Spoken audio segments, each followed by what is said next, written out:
Mheshimiwa Spika, awali ya yote napenda kutoa shukrani kwa niaba ya kamati kwa kunipa nafasi hii ili niweze kutekeleza masharti ya kanuni ya 118 kanuni ndogo 1 ya kanuni ya kudumu ya Bunge toleo la Februari 2023. Mheshimiwa Spika, kwa sababu ya muda naomba taarifa yote iingie kwenye kumbukumbu rasmi za Bunge kama ilivyowasilishwa mezani. Mheshimiwa Spika, kwa mujibu wa kanuni ya 118 kanuni ndogo ya 9 kanuni za kudumu za Bunge toleo la Februari 2023, naomba kuwasilisha taarifa ya kamati ya kudumu ya Bunge ya Viwanda, Biashara, Kilimo na Mifugo kuhusu utekelezaji wa bajeti ya Wizara ya Kilimo kwa mwaka wa fedha 2024-2025 pamoja na maoni na ushauri wa kamati kuhusu makadirio na mapato ya matumizi ya wizara kwa mwaka wa fedha 2025-2026. Mheshimiwa Spika, taarifa hii ina sehemu tatu. Sehemu ya kwanza ni utangulizi, sehemu ya pili inabainisha uchambuzi wa namna bajeti ya Wizara ya Kilimo kwa mwaka wa fedha 2023-2025, 2024-2025 ilivyotekelezwa na makadirio ya mapato na matumizi ya wizara kwa mwaka wa fedha 2025-2026. Na sehemu ya tatu inahusu maoni na mapendekezo ya kamati pamoja na hitimisho. Msingi wa uchambuzi. Mheshimiwa Spika, kifungu cha 6(1)(b) kikisomwa pamoja na kifungu cha 7(1)(a) cha nyongeza ya 8 ya kanuni za kudumu za Bunge toleo la Februari 2023 kimeipa kamati ya Viwanda, Biashara, Kilimo na Mifugo jukumu la kushughulikia bajeti ya Wizara ya Kilimo. Katika kutekeleza jukumu hili, tarehe 21 na tarehe 24 Machi 2025, kamati ilichambua taarifa ya utekelezaji wa bajeti kwa mwaka wa fedha 2024-2025 na kufanya ulinganisho kuhusu makadirio ya mapato ya matumizi ya fungu 43 Wizara ya Kilimo, fungu 24 Tume ya Maendeleo ya Ushirika na fungu 5 Tume ya Taifa ya Umwagiliaji kwa mwaka wa fedha 2025-2026. Aidha, kanuni ya 117(2) ya kanuni za kudumu za Bunge imeweka masharti yanayotaka taarifa ya utekelezaji wa makadirio ya wizara hii kuchambuliwa na kamati kabla ya kujadiliwa bungeni. Naomba Bunge lijadili hoja ya Waziri wa Kilimo kwa pamoja na taarifa hii. Mawanda ya uchambuzi. Mheshimiwa Spika, katika kusimamia masuala ya kibajeti, kamati imechambua fungu 45 Wizara ya Kilimo, fungu 24 Tume ya Maendeleo ya Ushirika na fungu 5 Tume ya Taifa ya Umwagiliaji. Uchambuzi huu ulifanyika baada ya kamati kutembelea ili kujiridhisha kuhusu hali halisi katika utekelezaji wa miradi ya maendeleo katika mafungu yaliyotajwa hapo juu.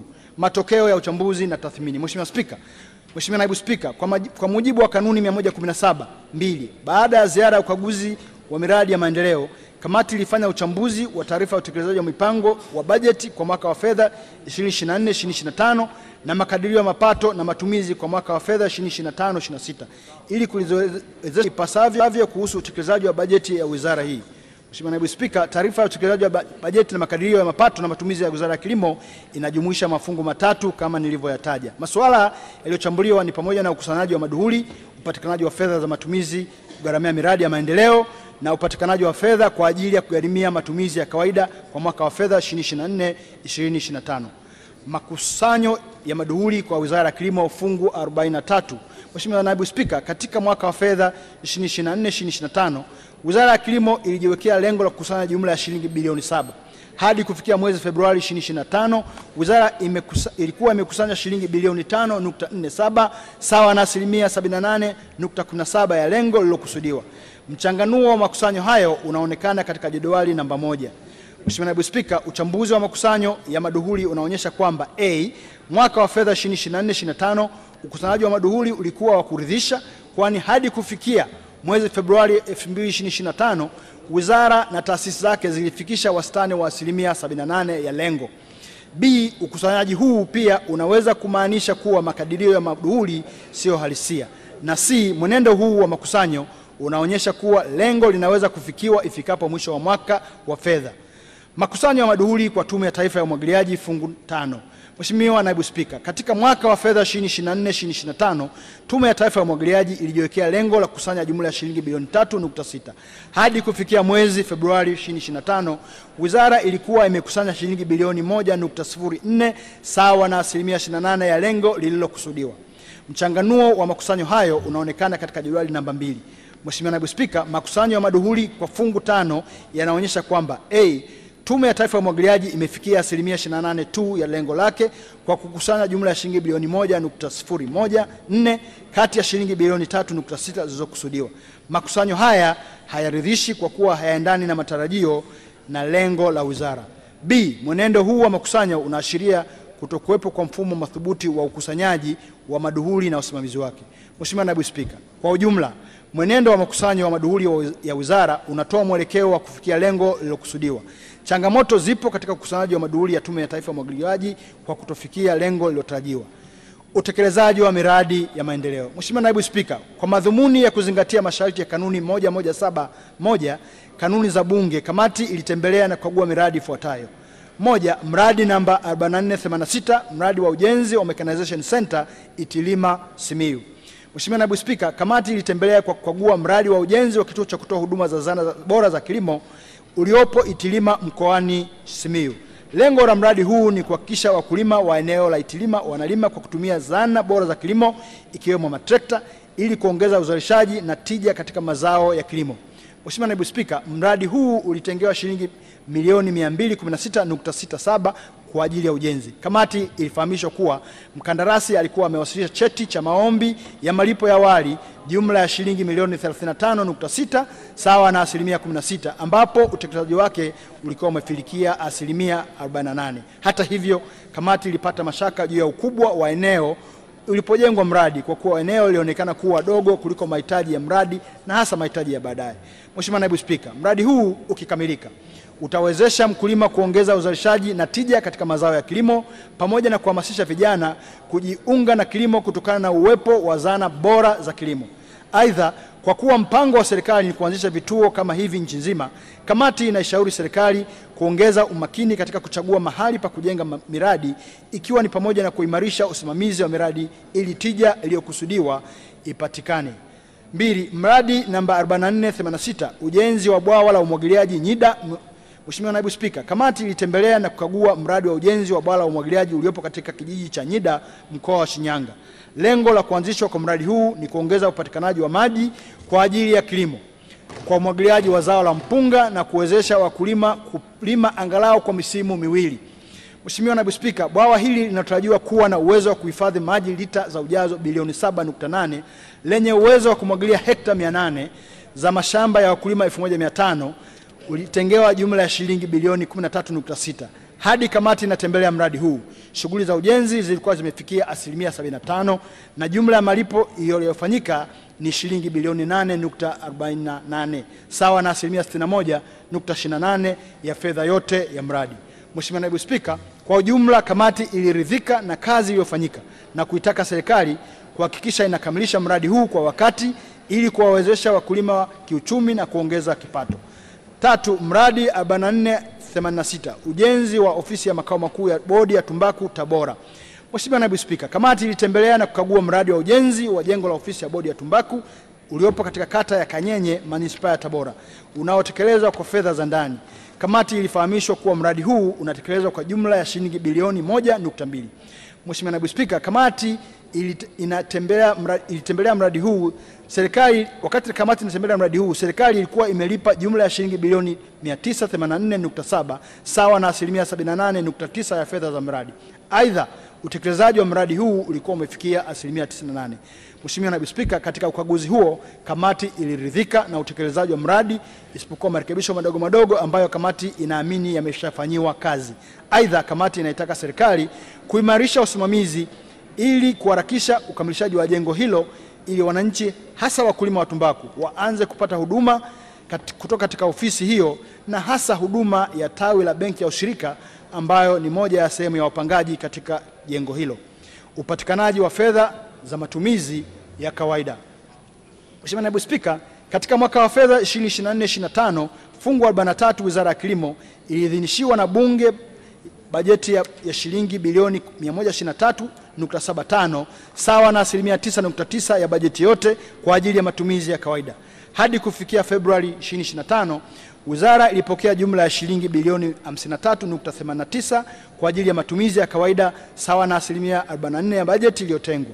Jedwali namba 3 linaonyesha mwenendo wa upatikanaji wa fedha wa fungu 43 kwa mwaka 2024/2025. Mheshimiwa Naibu Spika, uchambuzi unaonyesha kuwa A, upatikanaji wa fedha za matumizi ya kawaida ni wa asilimia 44 ya fedha iliyotengwa, na B, hali ya upatikanaji wa fedha za matumizi ya kawaida hairidhishi na hivyo kuathiri utekelezaji wa mipango iliyotarajiwa.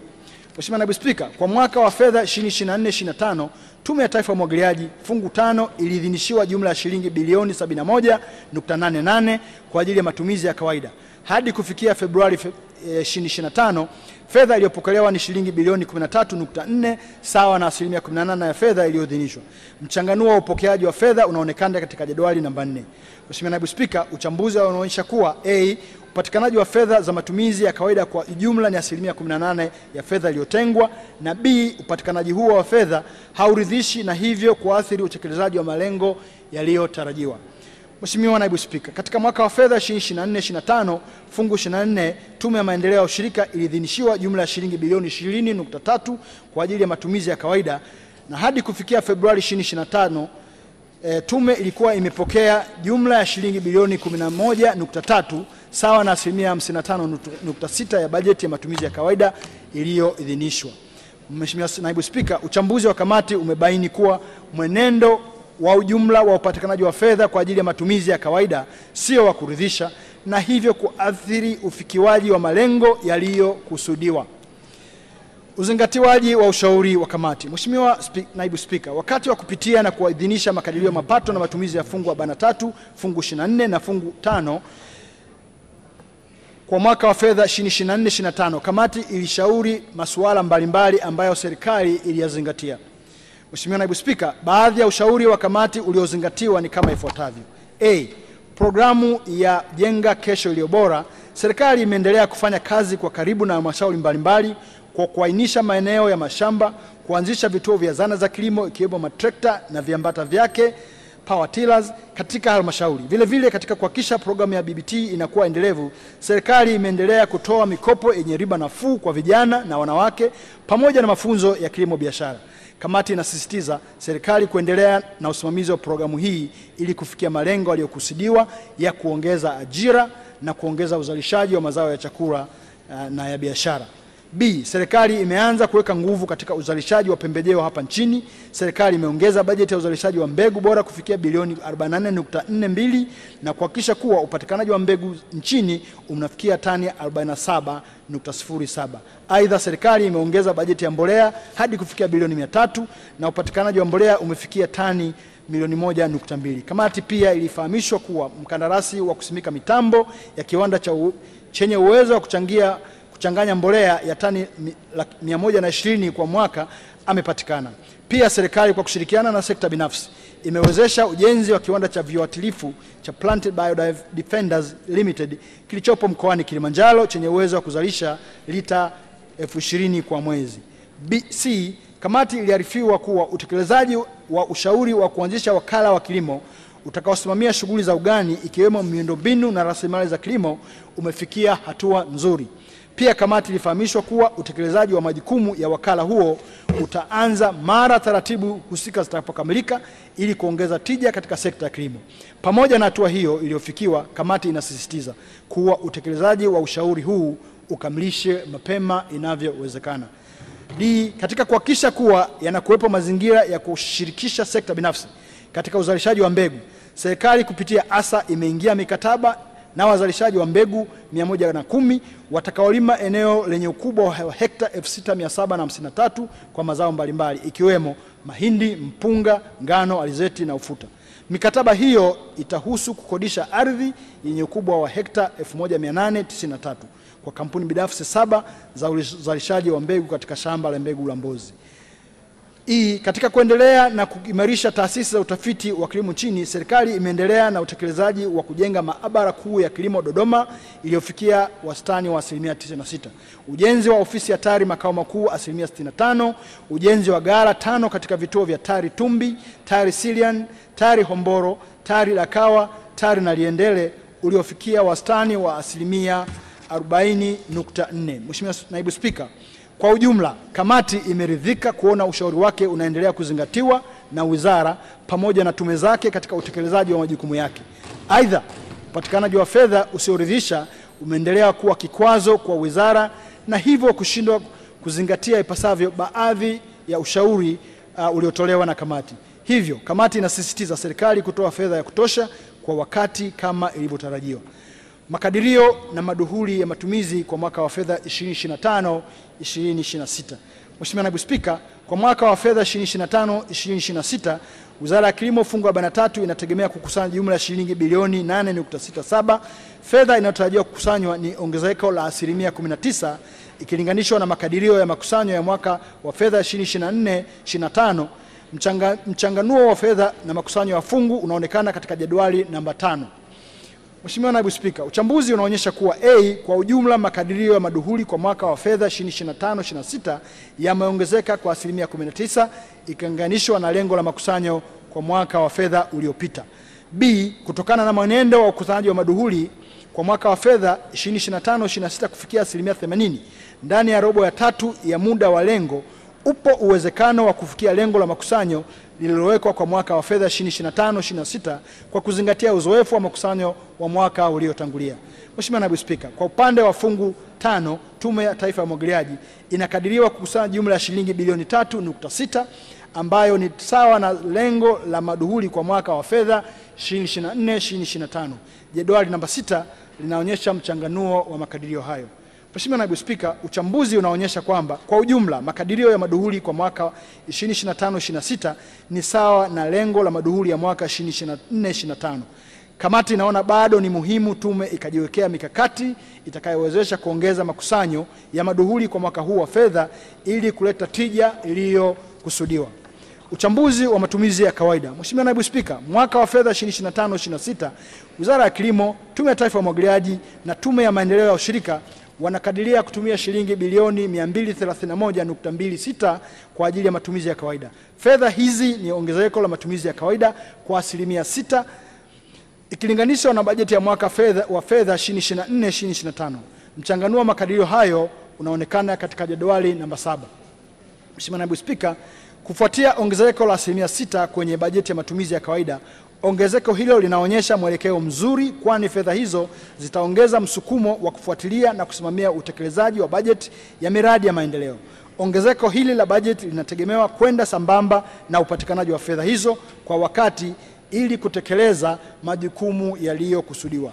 Ufanisi wa utekelezaji wa miradi ya umwagiliaji, usambazaji wa mbolea pamoja na pembejeo za kilimo unategemea upatikanaji wa fedha za kutosha na kwa wakati, kama inavyoelekezwa katika ibara ya 37 ya Ilani ya Chama cha Mapinduzi ambayo imeahidi kusimamia kikamilifu hifadhi na matumizi endelevu ya maji, ardhi, kilimo na mazingira sambamba na kuongeza miundombinu ya umwagiliaji itakayoendeshwa kiuchumi. Mheshimiwa Naibu Spika, pamoja na ongezeko hilo la bajeti ya matumizi ya kawaida, kamati inaona kuwa kuna haja ya kuongeza bajeti ya kilimo ili kukidhi mahitaji ya sekta hii na kuhakikisha tija inaongezeka katika kilimo.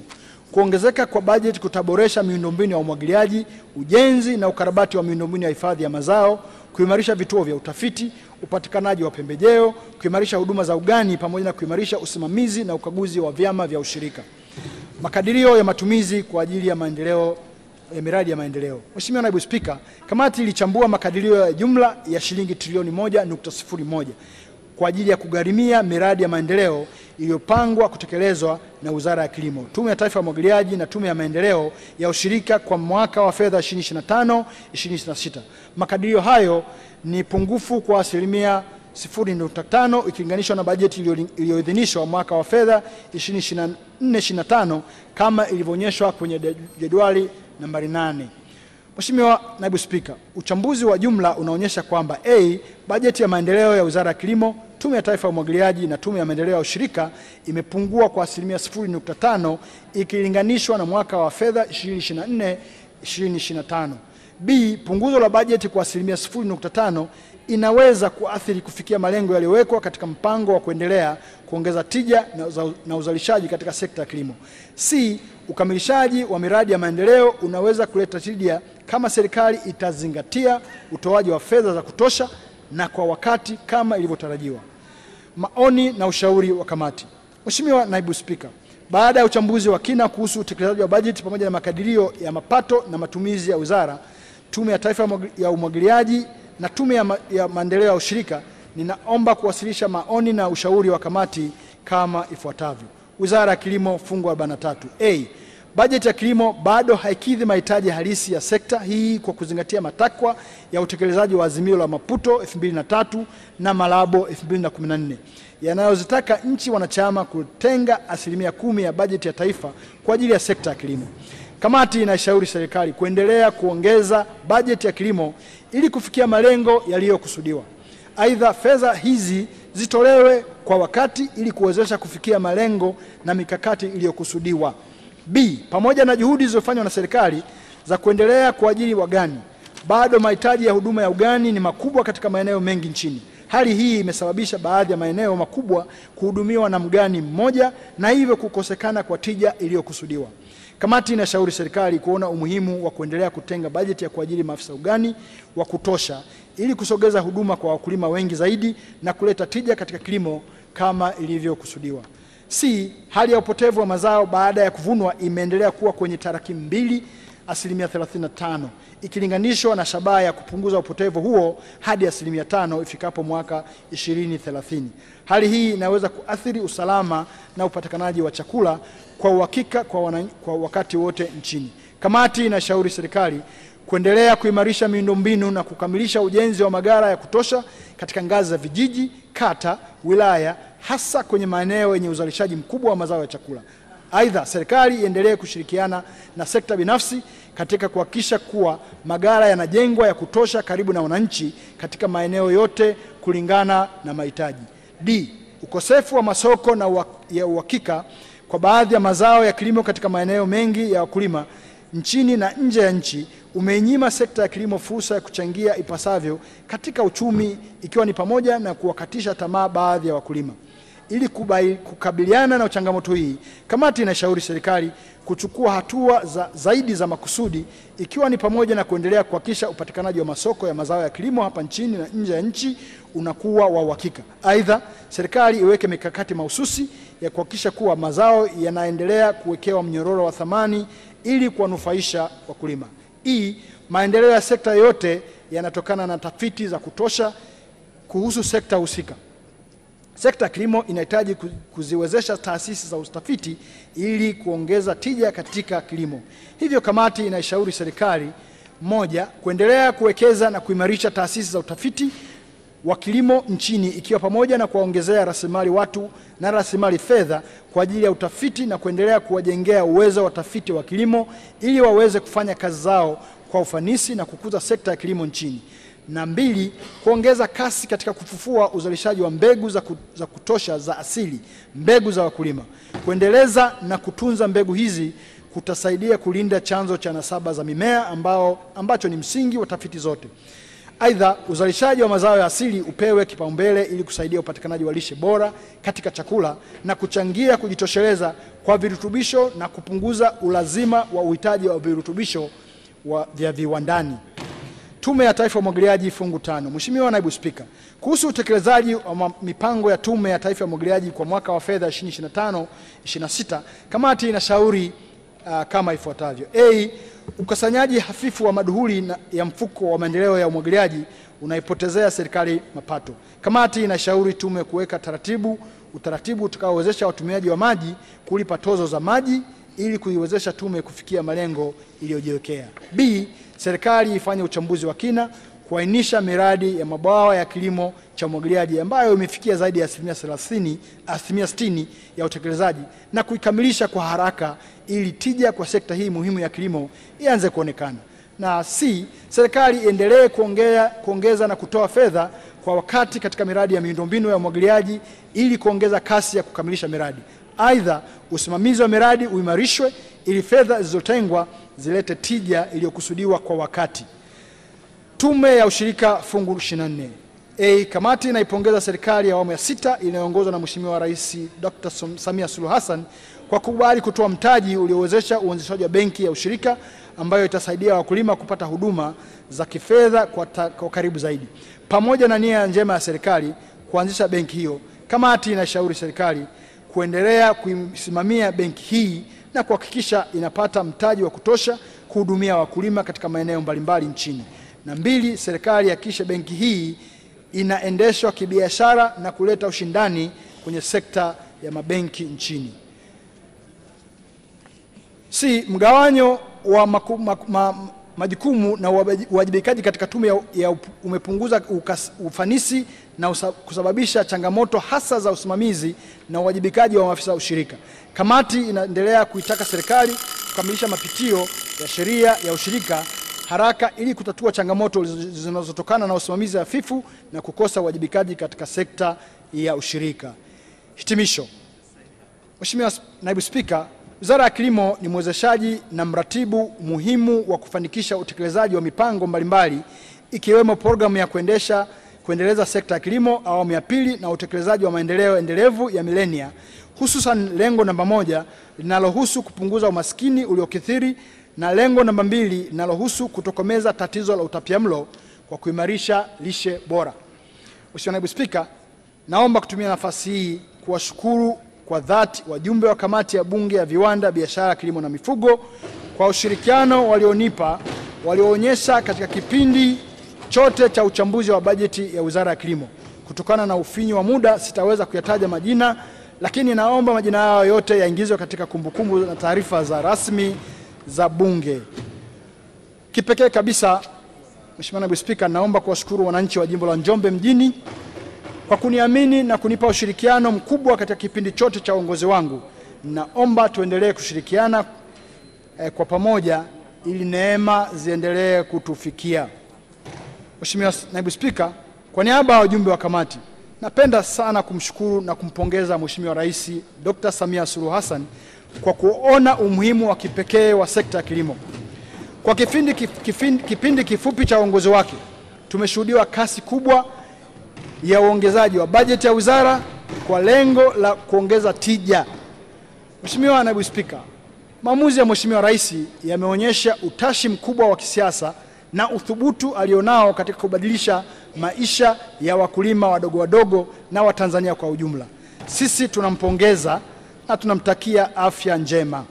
Mheshimiwa Naibu Spika, mwisho lakini sio kwa umuhimu, napenda kutumia nafasi hii kumshukuru sana Mheshimiwa Hussein Mohamed Bashe, Waziri wa Kilimo, na Mheshimiwa David Ernest Silinde, Naibu Waziri wa Kilimo, kwa ushirikiano mkubwa wanaoipa kamati ambao kwa sehemu kubwa umechangia kuiwezesha kamati kutekeleza shughuli zake kikamilifu.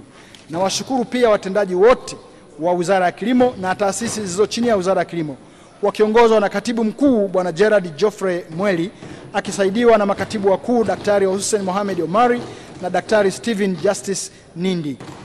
Mheshimiwa Spika, kwa namna pekee namshukuru Katibu wa Bunge ndugu Baraka Leonard kwa kuwaongoza vyema watumishi wa ofisi ya Bunge katika uratibu na usimamizi wa shughuli za kamati kwa ujumla hadi kufikia kukamilisha taarifa hii.